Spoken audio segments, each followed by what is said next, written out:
Hello everyone, আজ আমি সকাল সকাল বেরিয়ে পড়েছি ঘুরতে। মেট্রোতে যাব, তাই মেট্রোর কয়েনও নিয়ে নিয়েছি। আর মেট্রো স্টেশনে ওয়েট করতে করতে মেট্রোও চলে এসছে।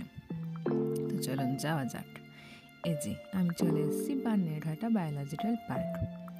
তো প্রথমে আমাদের একটা খাঁচা বন্দি গাড়িতে তুলে দেওয়া হলো, যাতে আমরা দেখতে পেয়েছিলাম দেয়ার হরিণ, হাতি, আরও অনেক হাতি। তারপর দেখতে পেয়েছিলাম ভালুটে, যেটি না ঘুমাচ্ছিল। তারপর দেখতে পেয়েছিলাম এই যে চিতাবাঘ। তারপর দেখতে পেয়েছিলাম পশুরাজ সিংহ মামাকে।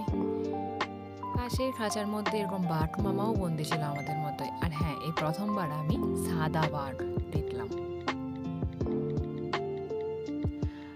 আর এই যে পাশে একটা ঝর্ণা ছিল, কিন্তু এখন জল বন্ধ ছিল। এই যে অনেক ডরকাটা জেব্রা ছিল, অনেক জিরাফও দেখতে পেলাম। আর একটা নাম না জানা প্রাণী দেখতে পেলাম, যেটা আমি নাম জানি না, আপনারা জানলে বলবেন।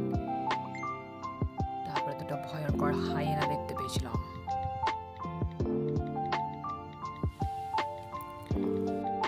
ঘুরতে বেশ ভালো লাগছিল। তারপর দেখতে পেয়েছিলাম এই জলহস্তি, যেটার নামেই সার্থক। ভিডিও কেমন লাগলো জানাবেন। Thank you.